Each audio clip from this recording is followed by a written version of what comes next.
Hey, my name is Eric Contender. I'm author of the book, The Amazing Dog Training Man. And in this video, I want to talk about the secret to getting your dog to come back to you when you call them. And what you have to understand is that dogs, even little dogs like Martini here, are all pack animals. Pack animals, in order to survive, need to communicate to each other. So humans, we talk to each other. We also use our body language. Dogs use vocal sounds, and they also use body language. And so it's very important to understand that your body language will affect your training. So I'm sure you've seen a dog, ears up, hackles up, tail straight up in the air. You know that that dog means business. That dog's probably showing aggression. And a dog with their ears plastered back, tail tucked, kind of crouched down low, that's a dog that's probably fearful. So dogs are constantly communicating. And as a dog trainer, one of my jobs is to always pay attention to the dog's body language because they're trying to communicate to us. And when you first start working with your dog, you're not going to be as aware of your body language and your tone of voice and how it affects your dog. But basically, dogs have different drives. They have what's called a pack drive, a defense drive, and a prey drive. And your body language and your tone of voice will put your dog into a different drive. So for instance, if your dog is sitting there and you lean over the dog and you go, "What did you do?"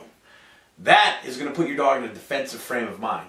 And depending on the dog's personality, they're either going to fight or flight. They're going to flee or they're going to fight. So if you continue to put pressure on a dog, "You're a bad dog, don't do that." Depending on the dog's personality, the dog could say, "You know what? I'm not going to take this from you," and bite you. Or the dog says, "Whoa, this guy intimidates me," and is running away. So what we have to do is we have to make sure that we're paying attention to this when we call our dog to us.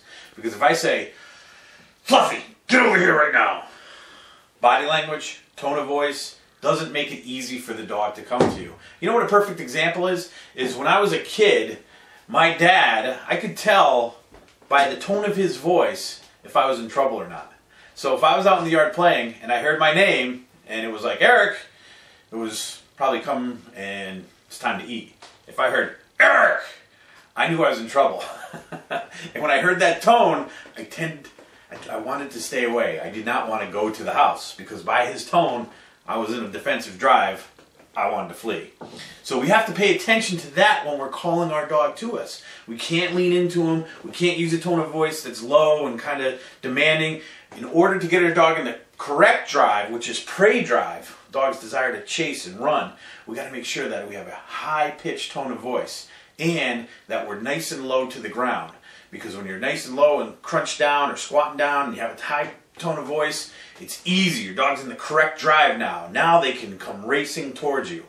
So that's very important, and that's a little known secret that you'll only learn from the Amazing Dog Training Man about getting your dog to come when called. And if you want to learn more about getting your dog to come when called, you can get my free report, 8 Simple Steps to Getting Your Dog to Come When Called, at my website, alwayscomewhencalled.com. Thanks for watching.